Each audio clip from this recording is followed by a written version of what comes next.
So, it's been about 6 months since my last proper update video. A lot has happened since then. I've been working on a lot of different things, some small things here or there, and some other bigger shifts. Some of it went as planned, some of it not so much. Oh, that's not supposed to happen.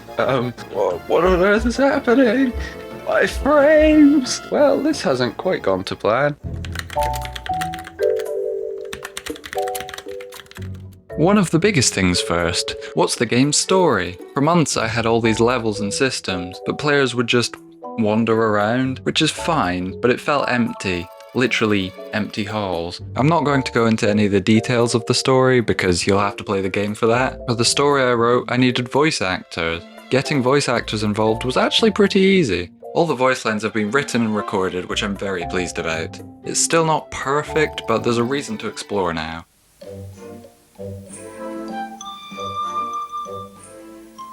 The next big thing is multiplayer voice chat. This took me 3 weeks, which is much longer than I expected. My friends asked for proximity voice chat and I thought, how hard can it be? Turns out, proximity voice chat is quite complicated. Testing.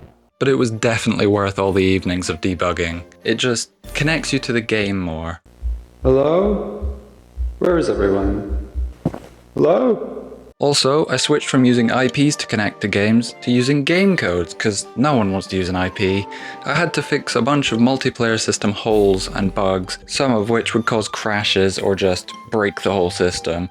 It wasn't very fun to debug, but we've got there and it works so much better now.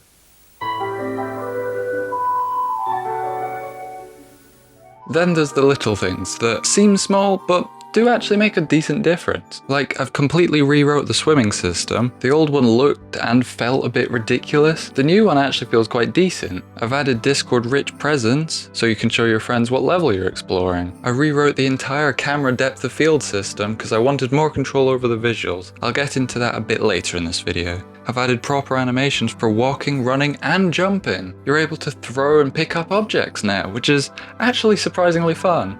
I've added indicators of where you can no-clip because before people were just guessing. I've even added health regeneration and fall damage. You can't have indestructible knees. I've put quite a lot of work into performance improvements too. Raycast optimizations, distance culling, occlusion culling, things that were just taking up too many resources.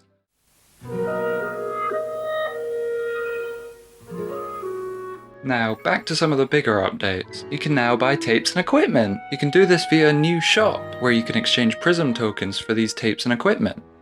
I'm really pleased on how the overall look of the system's come out. Currently, the only equipment you can buy are these lenses, which are the reason for rebuilding the depth of field system from earlier. The lenses are entirely visual, giving no real benefit. It's kind of up to you on how you want the game to look.